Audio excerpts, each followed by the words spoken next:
पंचवटी पर तो प्रकृति ने अपनी समस्त कला ही समाप्त कर दी है। निसंदेह गोदावरी के निर्मल जल ने इसकी शोभा को और भी बढ़ा दिया है।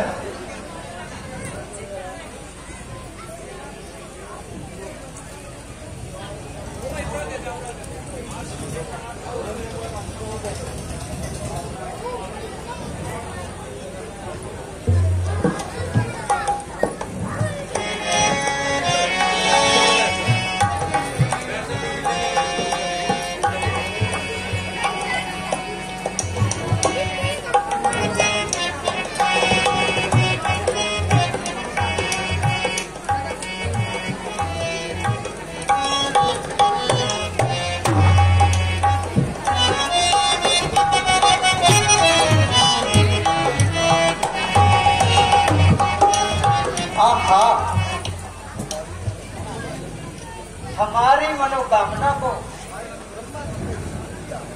शायद ब्रह्मा जी ने जान लिया है,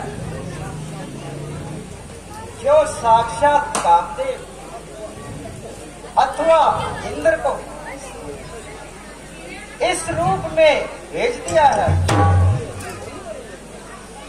इतने सुंदर नेत्र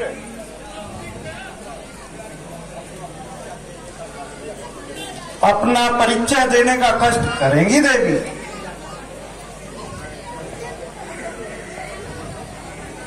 मैं लंकापति लंकेश्वर की बहन स्वरूप नथा हूँ।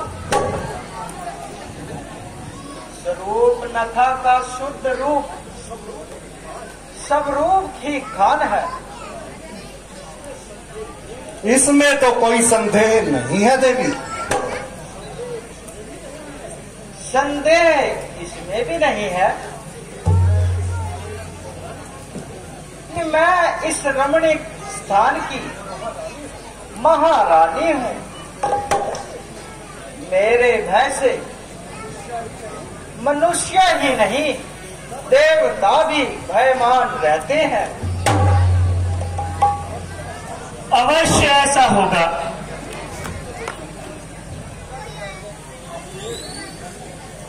कल मैंने आखेट के निकट मलिक के पीछे इन्हें दौड़ते हुए देखा। देखती रही और फिर यह मेरे इन नेत्रों से ओझल हो गई। परंतु मेरी दृष्टि तो इनकी ओर ही लगी रही।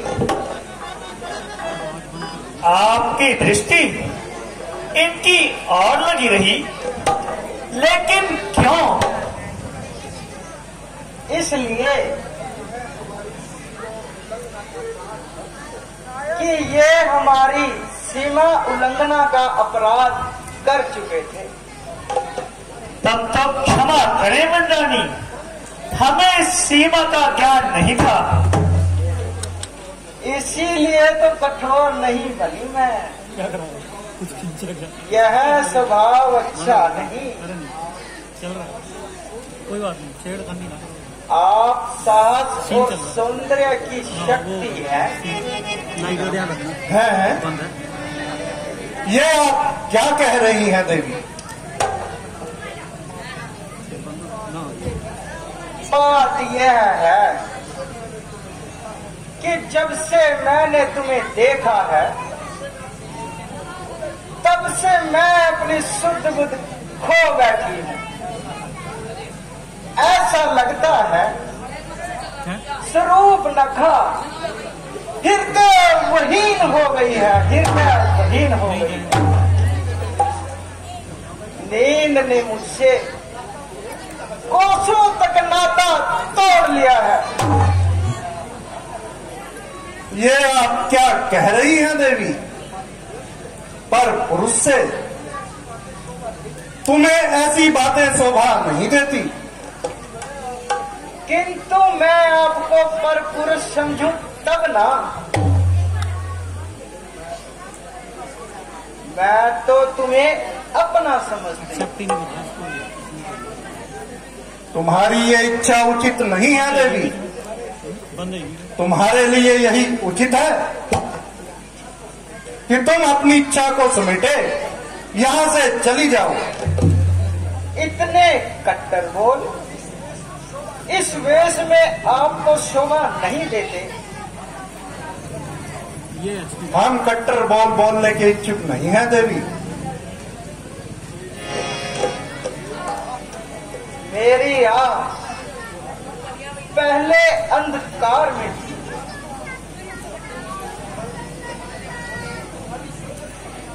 परंतु तुम्हारी सुंदर छवि ने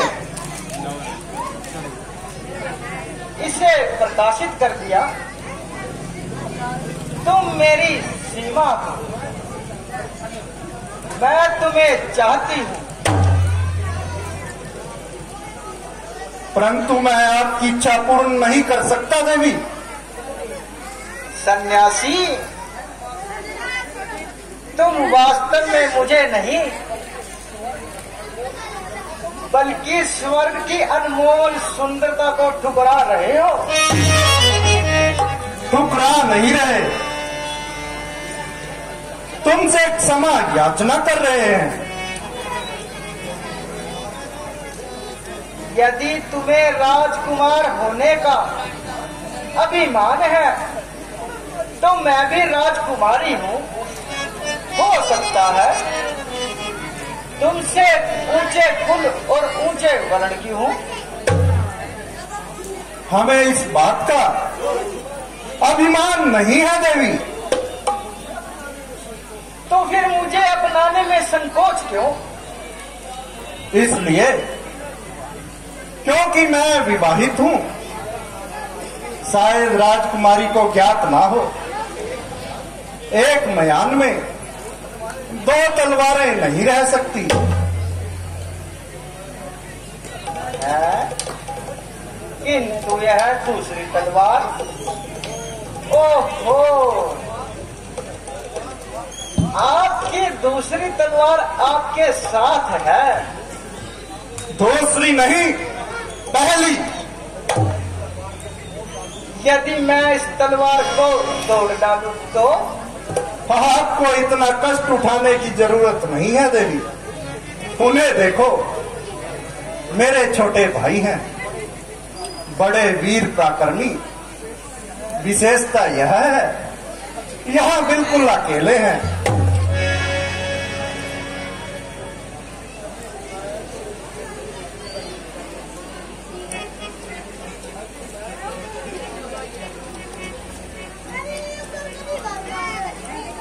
अजी मैं तो यूं ही दिल लगी कर रही थी। वास्तव में तो आपकी इस सुंदर छवि ने मेरे इस हृदय में हलचल मचा रही है। मैं आशा करती हूँ कि मुझे वर लेने में आपको कोई संकोच नहीं होगा।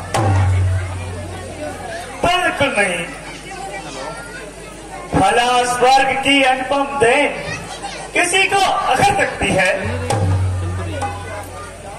तो मेरे लिए आपके क्या विचार हैं? मेरे विचारों की तो कुछ मत पूछिए देवी। वास्तव में यदि मैं स्वतंत्र होता तो तुम्हें कभी का ठिकाने लगा चुका होता। ठिकाने? जी हाँ, ठिकाने। ठिकाने का अर्थ है कि विवाह बंधन में बंध जाना। ओहो, बड़े अच्छे विचार हैं आपके। अभी तो बात पुरानी नहीं हुई। मुझे अपना लीजिए, मुझे अपना लीजिए। मैंने अभी समझाया तो है कि मैं इनका तुच्छ सेवक हूँ।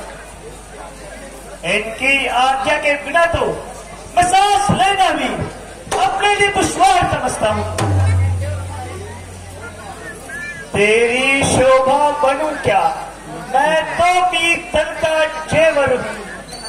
वो स्वामी है मैं सेवक हूँ, वो मालिक है मैं नौकर हूँ।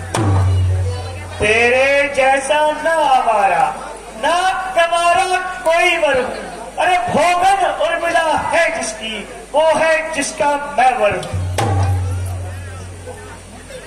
तब तो सेवक को सेविका अवश्य मिलनी चाहिए। मैं तुम्हारे लिए सेविका बनकर रहूंगी राजकुमार। किंतु यह मेरे लिए शोभायमान नहीं है देवी। क्यों?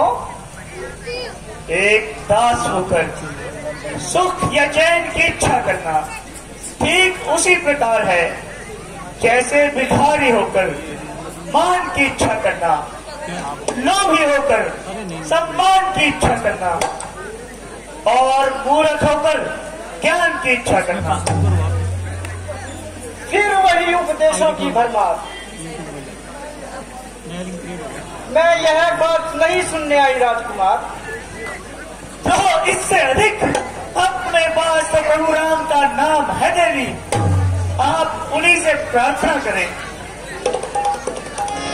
मेरी इस चाहत का नाश ना करिए, मेरी इस चाहत का नाश ना करिए। निर्लज्ज न बनो देवी।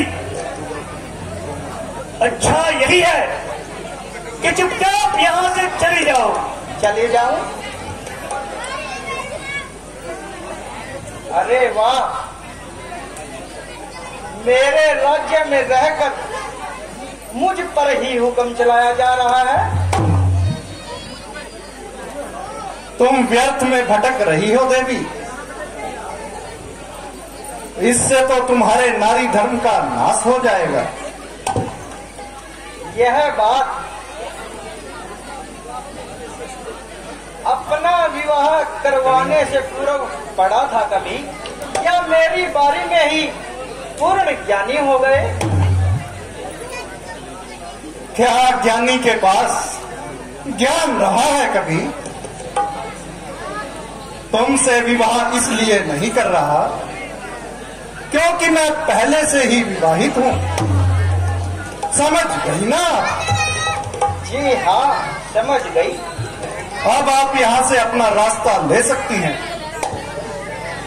तो क्या ये अच्छा हो कि जाने से पहले मैं उस डाल को नष्ट कर दूं जिसने मेरा साया छीन लिया है, जिसने मेरा साया छीन लिया है। मां सीता की ओर तुम्हारे हाथ बढ़ने से पहले लक्ष्मण के धनुष से निकले हुए थे, तुम्हें धरती पर सवा देंगे। मैं वर चाहती हूँ। अवश्य चाहो, किंतु मुझे ही क्यों? ये मेरे छोटे भाई भी तो हैं।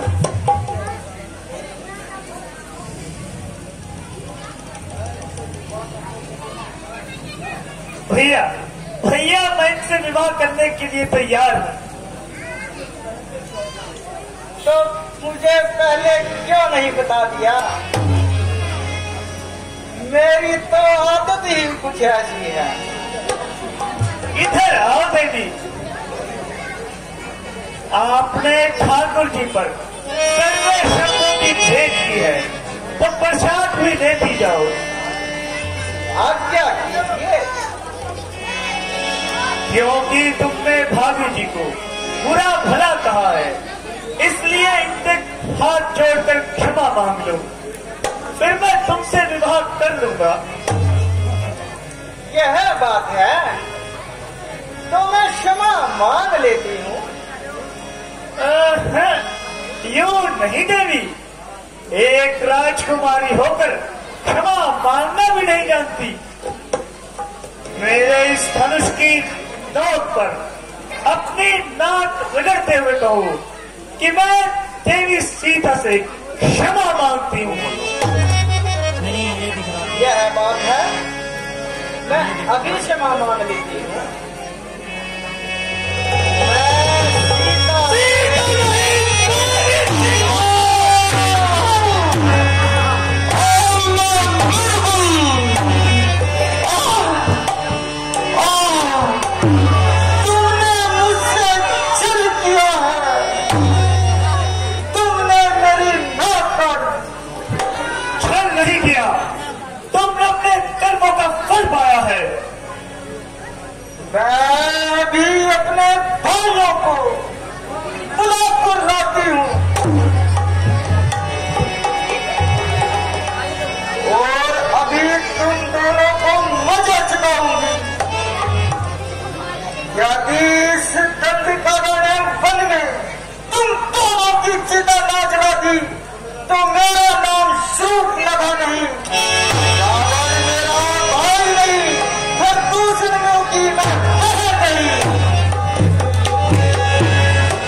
पर मैंने यही उचित समझा,